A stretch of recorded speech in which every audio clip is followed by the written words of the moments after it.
Good evening, candidates for Senate District 44. This is our SC for Ed Meet the Candidates Q&A interviews.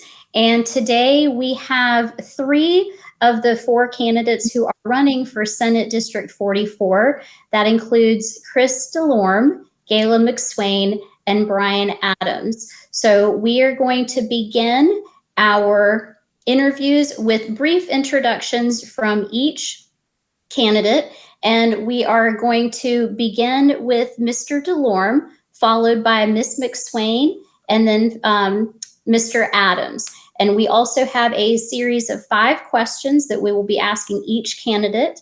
The candidates are limited to 3 minutes per response. So at this time, we are going to ask Mr. DeLorme if you would like to go ahead and introduce yourself. Thank you, and good evening.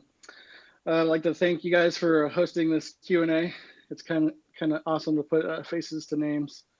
And I know in these strange times, it's kind of hard being able to even answer questions or do whatever, teach our kids. My name is Kris DeLorme. My story is pretty simple. I'm a kid of a public education who joined the Marine Corps. After the Marine Corps, decided to go to college, majored in public affairs. After which I decided to attend the Charleston School of Law, became a lawyer, decided to continue my career working for the defense industry.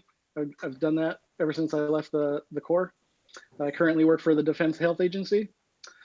The reason I decided to run is pretty simple. I believe voters simply should be given choices.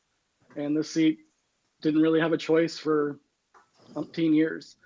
So I decided to put my hat in the ring, and I was glad to see that there was 3 other people who probably thought the same thing, that voters should have a choice. And I'm glad that we're getting the opportunity to answer education questions here in South Carolina, because that is one of my issues that I've been running on. And I look forward to answering all your questions, and thank you. Thank you, Mr. DeLorme. Next, we have Ms. Gayla McSwain. Would you please take a few minutes to introduce yourself? Sure, Gayla McSwain. I have the story fairly close to Kris's. I grew up fairly poor. I'm the daughter of cotton mill workers, but I used education to overcome the poverty. I attended public schools until I graduated from Presbyterian College on a scholarship. That same day, I was commissioned as a 2nd lieutenant in the Army, and after paratrooper training, I was a captain on active duty as an officer in charge of a Patriot missile battery in Europe. After active duty, I attended law school, practiced with Governor McNair's law firm for about 20 years, and started my own firm. Over the last 30 years, I've served on boards of directors, including the Charleston Regional Development Alliance, which was instrumental in bringing companies like Volvo, Boeing, and Google into the Low Country. I was on the board of directors of the Trident United Way when Mary Thornley was its chair. Y'all probably know Mary Thornley as the president of Trident Technical College for the last few decades. I'm proud to say that she's endorsed me on my campaign website, McSwainforsenate.com, and she's actually donated $1,000 to my campaign, which helps. I'm retired, and I'm an empty nester. And I currently serve on the Goose Creek City Council, to which I was elected in 2018. I'm a big fan of public education. I call it the great socioeconomic equalizer. I've sat on 3 different boards of parent-teacher associations. My daughter has a hearing impairment, and so I'm well aware and very familiar with IEPs. In 2008, I actually ran for Berkeley County School Board, and I narrowly lost to a 20-year retired teacher, very worthy opponent. My platform at that time was that we only have one chance to educate a child. Let's not miss that chance. And it also, I stated at that time, better pay for teachers plus smaller class sizes equal excellent education. Sorry, it's been a long month. I wanted the incumbent off the board at that time because he wanted to shut down Marrington Middle School of the Arts right here in Goose Creek. He was voted off the board. Meriton remained open and has been, I believe, a blue ribbon school ever since. And because it did remain open, I was able to coach its mock trial team, and it became the regional winner and went on to the state level. As some as you might know, I wound up suing the Charleston County School District about a decade ago to keep it from illegally kicking students, including my daughter, out of the academic magnet high school. The Supreme Court decided that case in favor of my daughter, and we set a legal precedent for all the other students.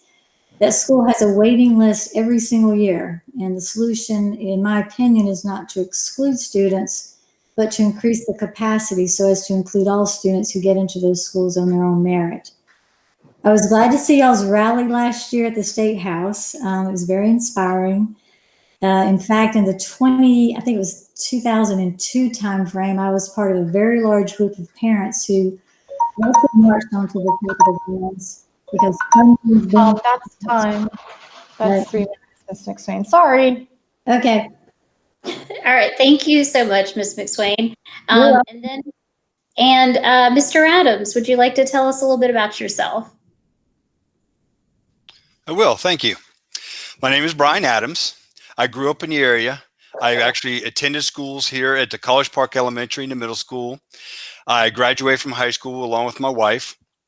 Our 4 adult children also attended all local schools. I support and believe in our public schools and look forward to continuing that service and helping them to achieve better things in the future. About me, I have, from the moment I was an adult, I was able to start serving the public. I jumped into working with the fire department there at Caramy, and I started volunteering at Caramy Fire Department. I continued that until I got into EMS and did that as well until I turned 21. I got into law enforcement, where then I stayed for approximately almost 27 years total. And I rose to the rank of lieutenant in the city of North Charleston. I went to several different commander schools. I was commander of several different specialized units, including one of the units was the school resource officer units. I am very in tune with a lot of the different schools and aspects of the administration and teachers and the challenges that they face, especially the challenges that they faced here recently with the virus that has affected them in the way they are teaching our students and making sure they are able to get the task and things done. My wife also works for the Stratford High School. Hearing Ms. McSwain saying her daughter has a hearing impairment. My wife is a actual interpreter for the hearing impaired. So that's kind of interesting. She has been doing that for a little bit over 20 years, and she enjoys it a lot. She has actually been, pressured a lot with the schools due to the virus and that as well right now because of the way the education is taking place. So I want to get out there, and I'm all about supporting the teachers and how I can affect the students, the teachers, and the parents the best way possible, and being a voice for them. And I'm looking forward to it. Thank you. All right. Well, thank you so much for these informative introductions. And we're going to go ahead and get right into the questions. Our first question, and I will repeat the question for each of you as needed. But our first question is this: what is your opinion of the state of public education in South Carolina today? Mr. DeLorme, we will start with you. Thank you. That's a great question. The state of our education system here in South Carolina is the teachers are sorely lacking support. Whether that's pay increases, whether that's large class sizes, teachers are just simply not being supported. And whether that's buying your own school supplies for your kids, once again, teachers are not being supported. What the legislator needs to do, in my opinion, is to overhaul the Education Oversight Committee. And I know a bill has been proposed and I think passed the Senate at this point. And I agree with your organization's stance that teachers firmly need to be on this committee, if not comprising the majority of the members. I mean, business members and political appointees simply aren't cutting it. I also think that we probably need to increase teacher salary. That's one way we could support the teachers. We also need to limit class sizes to, somewhere in the teens instead of 20 or 30 students that we all have began seeing in our schools, especially up in Cane Bay.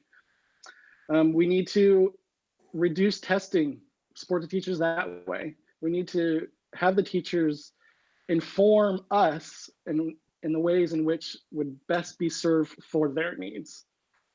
Thank you. All right, thank you very much, Mr. DeLorme. Ms. McSwain, the same question for you. What is your opinion of the state of public education in South Carolina today? Well, I believe that there are some great iniquities in the system. This thing about having a minimal adequate education, it just drags our state down. And I think the only way, and this would be pulling on experience that I have in the private business sector, is that generally you get what you pay for. And as Kris just said, the formula, probably the very basic formula, probably is that you've got to have better pay for teachers. And that's just not my pandering to you guys. You need better pay for teachers, and you need smaller class sizes. A lot of the other issues that are involved with our education system would be resolved by that simple formula, in my opinion. As Kris said, the teachers, y'all are the backbone of the system. And if the backbone is breaking, the rest of the body will fail. So I can't say too much more than what Kris said, because it's all very good things that he said. And again, as he said, listen to the teachers. And I know that y'all have a 2020 legislative agenda, and I've read over it, all 8 points. I actually took y'all's survey online. And I intend, as y'all's senator, to listen to y'all. Y'all are smart, and you're on the front line, so to speak, of the education system. So my opinion would be that it needs to be improved, and it needs to be improved for all of the children, not just the ones who have the more well-off parents who can afford to help their kids a lot more than, say, those in the rural areas. So I would say that we need to go over y'all's 2020 legislative agenda and enact all of it. This increasing your salary by 5% and stepping it up. Now, after the pandemic, of course, all the budgeting issues will have to be looked at. But that's where you start. The House Bill 3215, your Teachers Freedom of Speech Act. That's a very good one. Reducing the testing, as Kris referred to. Redefining and restructuring the Education Oversight Committee. I think it's a great idea that you're wanting to make sure that the money is spent where it should be. You need somebody who knows how to prioritize things and make sure those things, the needs are met with the budgeting process. So yes, better pay for teachers, limit the class sizes, a lot of the other issues will go away, and the legislators need to be listening to y'all, the teachers. Okay, thank you so much, Ms. McSwain. And Mr. Adams, same question to you. What is your opinion of the state of public education in South Carolina today? Thank you. I'm going to sum it up pretty much with saying it's overwhelmed. I think there's a lot of pressure on the teachers that have been handed a lot that they have to deal with between the large classrooms, the time of the day when the students when they finally get to school due to the bus routes. A lot of the students are arriving late to their classes, so they're playing catch up. The point of having too many federalized tests inside the schools, those need to be reduced to help out the teachers. We need to make sure that we bring the teachers and the parents to the tables. The last bill that was just introduced to the Senate and passed, the teachers weren't part of that discussion, and they are the ones that have the knowledge, and they are the ones that have the background in order to apply to some of the bills that need to be done. So I believe they need to be brought to the table, given the insight, and then we can take that and apply it to them in order to better educate our kids. The parents sitting there with them, I think it all starts at home. And I think as long as the parents are there with them and having some ideas along with the teachers and the administration, I think that can start us in the right path. And there are several different things that I'm sure we can get into about the pay, the budget setup, and making sure that the schools are fully funded from the state. So, but that is, I think, is overwhelmed. It's overwhelmed by so many different things, by the administrative rule, by the paperwork and administrative paperwork the teachers are required to do, and it's taking their time away from the students in the classroom. And I think we need to get back to that time with the students. Thank you. All right. Thank you very much. The next question, and again, we're going to start with you, Mr. DeLorme. This question is, specifically, what steps would you take to help improve public education in South Carolina? First and foremost, I think we both need to increase funding and reform the way education is funded. Currently, we're operating on a 42-year-old law in which is very hard to understand, in which 30-something% of it actually reaches the student. And it's just, it needs to be more transparent. The actual dollars per pupil need to reach the classroom. And when that pupil transfers districts, those dollars need to follow him. I read a study the other day where to switch schools from like Sumter to Richland 1, about 66% of your money follows you. And if you were to do it reversely, it would be in like the 40s. In actuality, it should be 100%. I mean, let's be honest. Schools are not going to give kids the funding and the special programs that they might need if they're worried about getting the funding from the State House. Additionally, I think we need to raise our dollars per pupil. I mean, by any metric, I think we're in the lower third in the United States. If you look at other states based off of like educational rankings, graduation rates, whether they go to college or tech school, it really lines up how much you pay per pupil to how successful that student ultimately becomes and graduates. Thank you. Thank you very much. Next is Ms. McSwain, same question. What specific steps would you take to improve public education in our state? Well, I think that your organization has already done the homework for me. As I alluded to earlier, I've read over y'all's 2020 legislative agenda. And I have to say it's very comprehensive. It looks like somebody put a heck of a lot of thought into it. And it looks like it's coming straight from the teachers, like again, on the front line. I particularly like the idea of y'all's redefining and restructuring the Education Oversight Committee. I thought that I had read, and maybe I had some misinformation, where it had actually already been abolished, but maybe they just renamed it. Has not been? Okay. So I think it looks like it's, y'all are hoping to, I guess, either redefine or transform it, perhaps make it as part of the Department of Education. But the fact that y'all want to transform it into a financial oversight committee, I think is good. I'm not necessarily in favor of more money, but I think the money needs to be pushed, and it's sort of the way what Kris alluded to. It needs to be pushed down into the classroom, especially with this pandemic wreaking havoc on our economy. It might be some time before if we are able to get more money.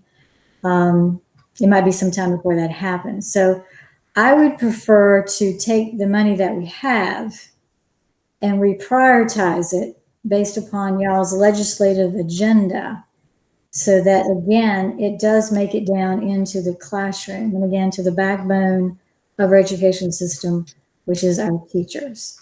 So I would take y'all's steps and implement them. All right, thank you, Ms. McSwain. And Mr. Adams, same question.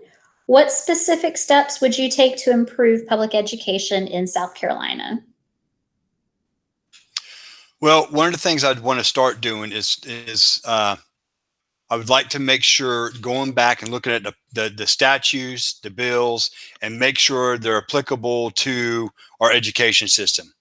Making sure that they actually are touching our children and doing what needs to be done in the classroom. And it's viable information that the teachers and our administrators are able to use and to teach our kids.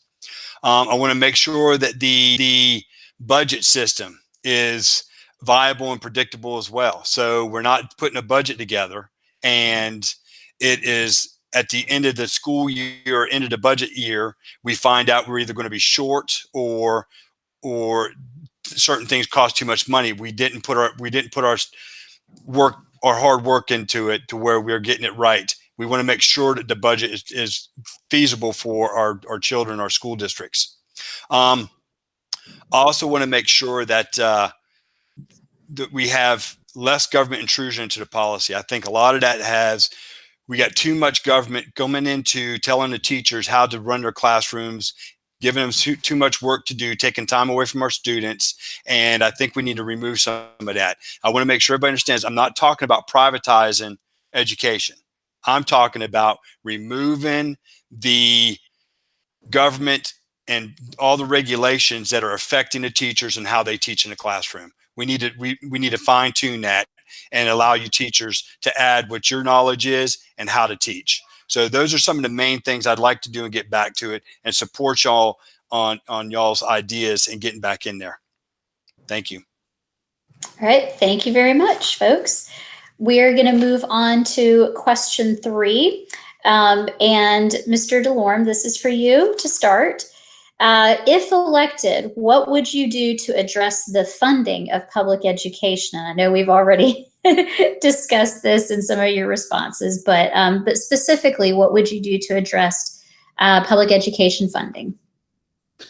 Well, besides what I previously discussed of abolishing the EOC and actually reforming the 42-year-old law, I think we simply need to raise GDP, or the percentage of GDP we spend on education.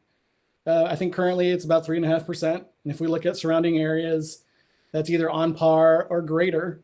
However, our tax base is less in this state. So therefore, it's not equal dollar for dollar. So if we're trying to do equal dollar for dollar, I mean, common sense would tell you that we'd have to raise the percentage of GDP that we're spending on education. Additionally, I think we simply need to be transparent and how we're actually transforming or reforming how we're funding education. Currently, we have this scheme, for lack of a better term, that's 42 years old, that's based off of like 70%, 80% of the state contributing to 20-30% of the localities. And I think currently it just needs to be simply reformed so that 100% that shrinks down to about 30-38% reaches somewhere between 75 to 90% at the classroom level. Thank you. All right, thank you very much. And Ms. McSwain, same question. If elected, what would you do to address the funding of public education in our state? Oh, Ms. McSwain, you're on mute. I said, Kris keeps stealing part of my thunder here, but that's okay. Well, I think I did address it in the earlier answer, is essentially that we need to take out a fine-tooth comb and go over the budgeting process, figure out where the needs truly are, listen to the teachers as to allow them to help us as a legislator to identify those and push the money to where it needs to go to do the most good for the most students. Again, the budgeting process is about as clear as mud. And we definitely need to, again, just take out a fine-tooth comb, find out where all the money's going. And again, I refer back to y'all's 2020 legislative agenda, redefine and restructure the Education Oversight Committee so that it can actually follow the money through the budgeting process. Again, it's just a matter of reprioritizing and pushing the money where it really needs to go based upon what the teachers are telling us. So the legislatures just need to do a better job of listening to the teachers. Okay, thank you, Ms. McSwain. And Mr. Adams, same question. If elected, what would you do to address the funding of public education in our state? Yeah, I would just, we have to go back through the budget, find like a fine tooth comb, just like everybody's talking about, making sure that the money is being spent properly and is being put to use in the right places. And be smart about it. Where are we putting the money? And I've said this a few times already. The teachers and the administrators that are the frontline people, they're the ones that see where the money needs to go. They're the ones who see how to spend the money in the education and how to best impact our kids and utilize that money throughout the school districts across the state. So I think that's very important to bring them to the table and understand. But the budget's got to be gone through. It's got to be overhauled, and we got to look at it and making sure it's viable and it supports and we can fully fund it in the state. Thank you. Okay, thank you very much. Sounds like everyone's on the same page in terms of funding, as we need to take a closer look at it. And as a born and raised South Carolinian, I'm just going to add to this that in the 41 years that I was born and raised in this state, that the state legislature has only fully funded public education 8 times in my lifetime. So I think that's quite an eye-opener for all of us. Moving on to our next question. Mr. DeLorme, this is going to start with you once again. What do you believe is the top issue surrounding public education in South Carolina? The top issue facing South Carolina is the lack of teacher support. As my opening statement alluded to, we are failing our teachers in a multitude of ways. Whether it's simply not paying them enough, be it 10% of the national average, whether it's making them buy supplies for their own students, whether it's limiting class sizes to they don't have to teach 30 people at a time. We are just simply not supporting them. And I think we would be best served if we just allowed the teachers more input to how and why and how they should be evaluated. And I mean, I will ask the question, do lawyers get evaluated by lawyers? Yes. Do doctors? Yes. How about architects? Yes. So I don't know what the aversion to letting teachers regulate themselves is, but I think that is the best and the easiest answer. Thank you. Okay, thank you very much. Ms. McSwain, same question. What do you believe is the top issue surrounding public education in our state? Oh, Ms. McSwain, you're on mute. I apologize. It's okay. I've had too many of these meetings lately. Again, I get back to the basic formula. The biggest issue is that teachers in the teaching profession, it has always been female dominated, just like, the nursing profession. And because of that, I'll just say it because of what I believe to be just discrimination. It's always been devalued, as has nursing, although nursing is catching up fairly quickly, and teachers' pay needs to come on up.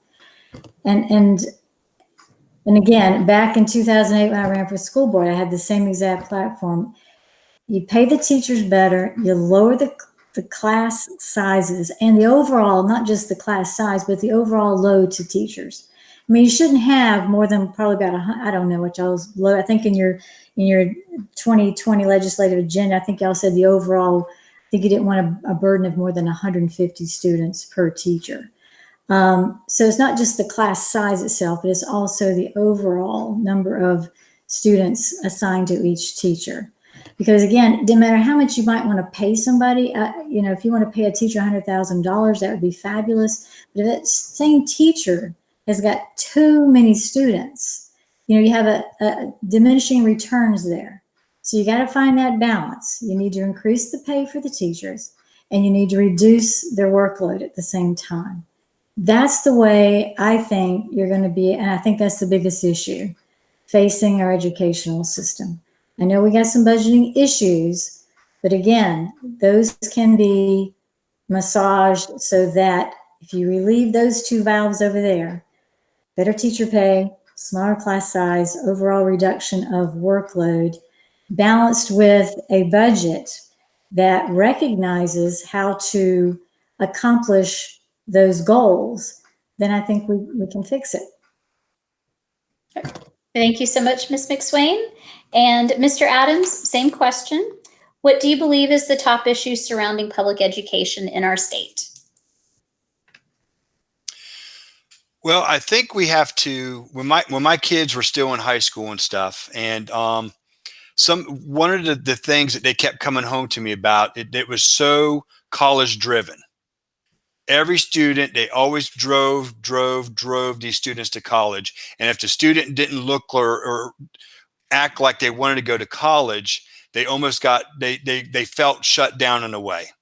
So I think a lot of it, we have to open up and give avenues for other students that don't strive to go to college or looking to get right into the workforce right away. And I think we have to start putting a flame under some of that. We do have some schools that are doing that.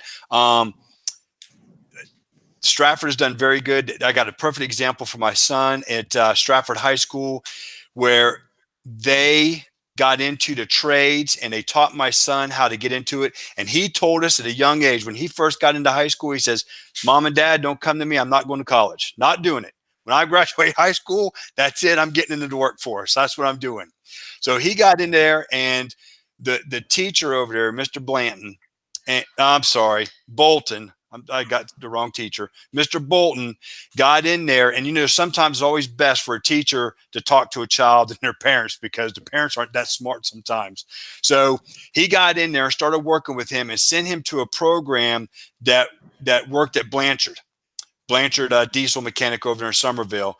And they got him in there, started sending him to school, and wouldn't you know it, what do? He wants to go to college. He goes to college. He gets his associate's degree. He's a full-time employee, diesel mechanic at Blanchard for Caterpillar over there. And he has done extraordinary. So I think we have to make the ability, or give the ability to some students, and not always push college. And I'm not saying that's bad. I'm just saying we have to open it up and allow some students to go and have that ability to try other trades and be there for them. So, but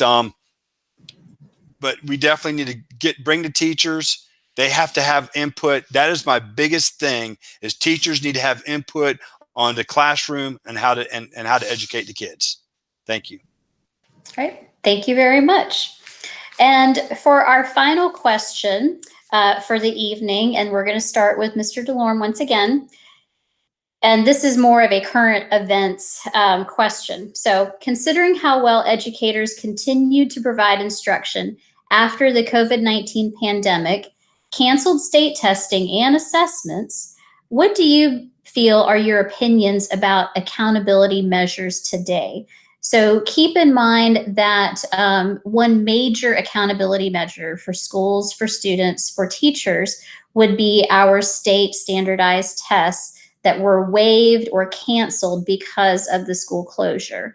So essentially, this question is asking you, since teachers have had to, in the course of 48 hours, completely revamp education, and on top of that, these tests have been waived and canceled, what are your opinions about accountability measures for our students and for our teachers in schools? Well, first and foremost, I agree that testing should be reduced. I see it every day. I've got a fourth grader, I've got a third grader, and I've got a rising kindergartner. And I'm kind of amazed on how many actual tests and exams that these elementary school kids are taking. Now, I'm not saying we should do away with all measurable exams, because I just don't think that's possible. But I do think we should heed to teachers' opinions and their professional expertise in saying that we should reduce them.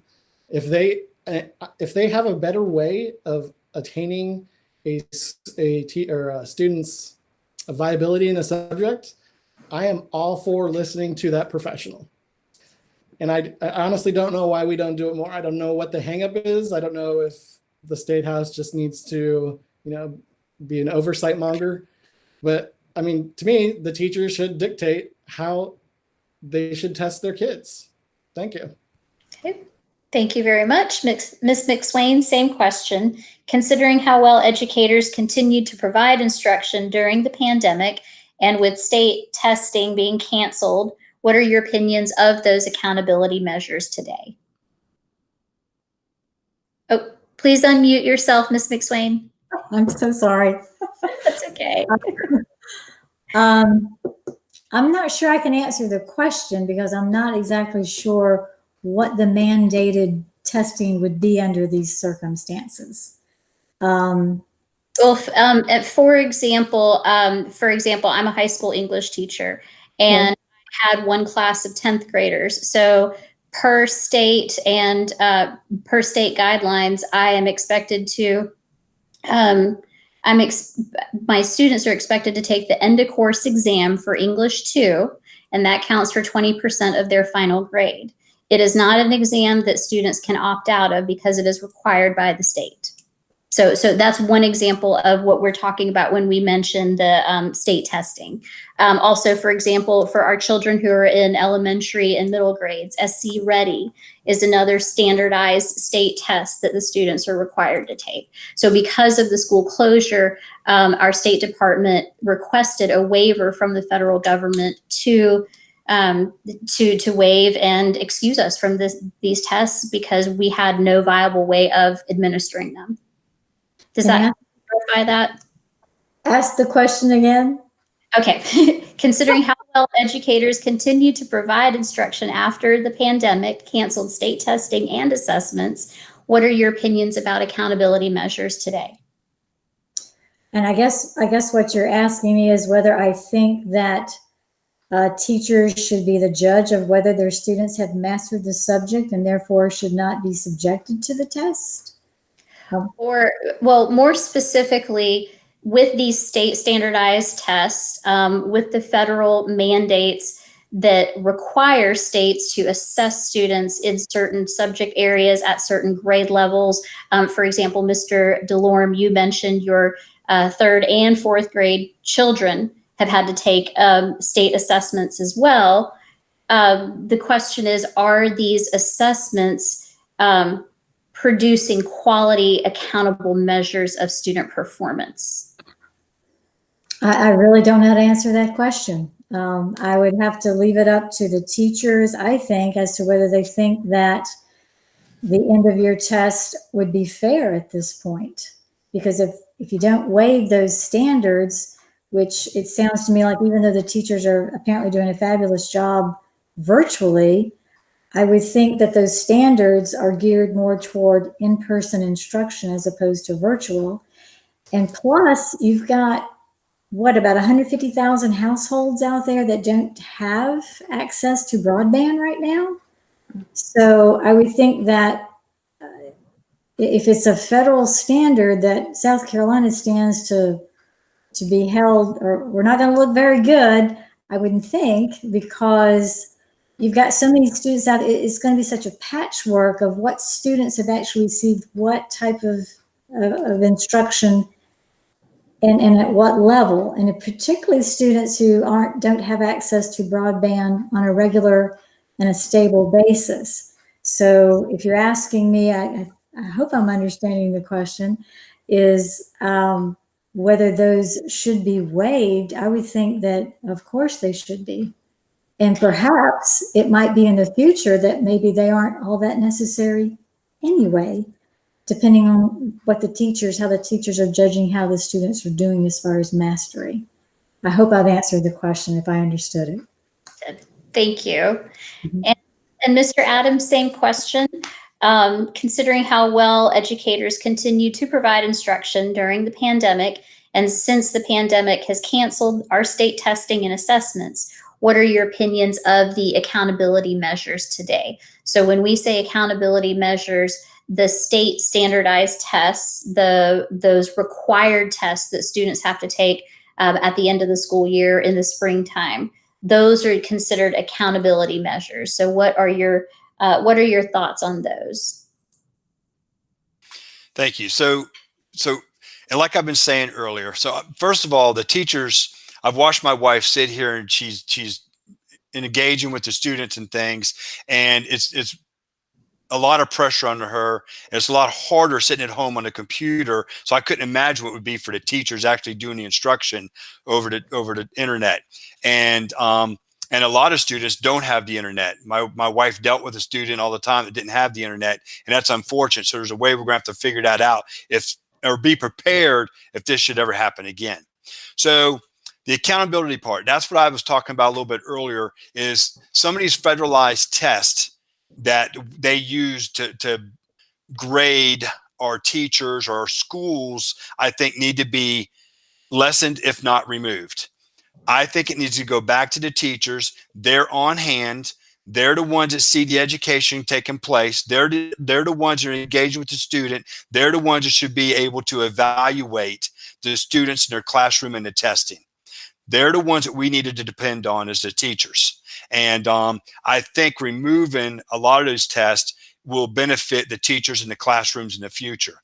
And I'm hoping that this virus will kind of shed light on that and will show everybody, hey, we don't need that many tests, or we don't need those tests. Our teachers did great working with the students, and they're able to show us, and they excelled.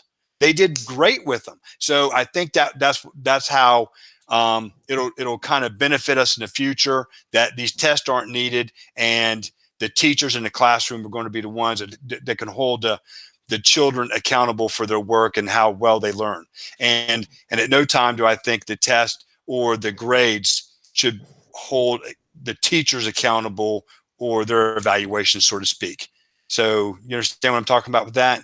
The grade, the federal testing, if you get poor scores on them, those should not be used for evaluation purposes for the teachers themselves inside there. So, Right. thank you. Thank you very much. And just to follow up with that question, just so we're all have some clarification on it, Molly Spearman did get a waiver for this school year, the 1920 school year, to have all standardized testing waived. So SC Ready, end of course exams, any of those federally and or state required exams or assessments, the students are not expected nor required to take them. And from a teacher standpoint, from a high school teacher standpoint, for example, I teach freshman English and I also teach sophomore English. And my sophomore students would have taken the end of course exam in mid-May. But that exam was waived. So again, that's something that does not count against them. But I do thank you all for those responses. And we are done with our 5 questions. So at this time, I will give each of you, again in the same order, about 3 minutes to provide us with any final thoughts or comments or anything that you would like voters to hear about your platform and your purpose for running for this particular seat. So Mr. DeLorme, we'll start with you. Thank you. I'd just like to thank SC for ED for holding this Q&A. I'd like to thank all my opponents, and I look forward to hearing our third opponent's answers. I also like to let everybody know if they have any questions for me to go to chrisforsenate.com. And I'd like to thank everybody for attending. Thanks. Thank you very much, Mr. DeLorme. Ms. McSwain, your final thoughts and comments? I am unmuted. I guess just finally, I never really got to address why I'm running. I would have to say in a nutshell that if you provide somebody with a good education and a good job, most of the other financial and social issues, that a lot of our folks here in South Carolina face, those will take care of themselves. But you got to start with a good education, which will lead to a good job. And Mr. Adams is absolutely correct. I don't know what happened to shop class. When I was a kid in the 8th grade, I wanted to take shop class, but I was a girl. I couldn't take shop class. I got put in home ec instead, which is okay. I know how to type to this day. But I'm running because I was asked to do so. This wasn't even on my radar a couple of months ago. And I got a few phone calls when it was determined that Paul Campbell was debating on whether to run again. So I got a few phone calls. And at first I said, absolutely not. No way. I'm very comfortable sitting on Goose Creek City Council right now. But I had a few more meetings with folks. We talked about it. And I matched up my background with what a senator does. And I think it fits well. Senators draft laws. I have a law degree. Senators set policy. I've sat on many boards of directors. That's all boards of directors do is set policy, particularly in the monetary area. Leadership. I've been an Army officer. I've been sitting on Goose Creek City Council. You have to have a vision, the ability to plan, the ability to prioritize, and then back plan from those priorities to be able to accomplish those. Lastly, you got to have some grit. You got to have a tough mind to be up there at the Senate, especially, and I'll just, some people refer to it as the good old boy system. I recently sued the city of Goose Creek's mayor over a legal issue. And I know I might not be the most popular decision made, but it needed to be done. And I won't hesitate to do things like that as a senator. If I see something that's not being done right, someone's not doing the right thing for the most amount of people for all the time, I'm going to be standing up and doing the right thing. I would also allude to my business background. I know government is not a business. Government takes money and it spends money. But on the private side, you have to make a profit. And our profit is our kids and their education. And that's what we need to be looking out for. So as your senator, I'd ask for you, I will look out for you, support you, and I ask for your family's vote, for your vote, and anybody else that you can share my information with. Thank you so much. Thank you, Ms. McSwain. And Mr. Adams, your final thoughts and comments? First of all, I want to thank you. I appreciate this opportunity to get here to speak with everybody. And I'm looking forward to y'all sharing this information and getting it out there to other teachers and administrators and that. And I'm looking forward to any questions or comments or concerns that they might call me about. I am a blessed man. I have 4 beautiful children, 2 wonderful daughter-in-laws, a wonderful granddaughter, and a grandson on his way. My wife and I have shared 25 years, going on our 26th wedding anniversary this November. I have served my time with the city of North Charleston as a police officer, worked myself up to a lieutenant. I have been honored to be in several different situations and operating several different types of programs and dealing with budgets, planning, and things of that nature. I have been looking forward to this challenge. I could not think of a better way to continue to serve and working with others. I'm looking forward to getting out there and supporting y'all and bringing y'all to the table and letting y'all just help the state decide which direction our education system needs to go in. And I do appreciate everything and the opportunity to speak with y'all. And I hope for your support and vote this June 9th. Thank you. Well, ladies and gentlemen, that concludes our SE for Ed Senate District 44 candidate interviews. We will also have one more candidate interview with candidate Debbie Bryant next week. But I would like to thank all of you for your time, for your effort, and for your service. and most importantly, running for an office where you will serve the people. And we greatly appreciate it. We will be sharing all of these interviews for all of the district and Senate seats up for election or re-election on the SC for Ed YouTube channel, and we will also be sharing it on SC for Ed social media pages as well. So that concludes our Meet the Candidates for Senate District 44. So thank you once again to all of our candidates. We wish all of you best of luck, and we hope the best for all of you, and we hope that you all continue to stay safe and healthy and practice social distancing. Thank you very much. Thank you. Thank you. Everyone have a good night. Bye-bye. Have a good night.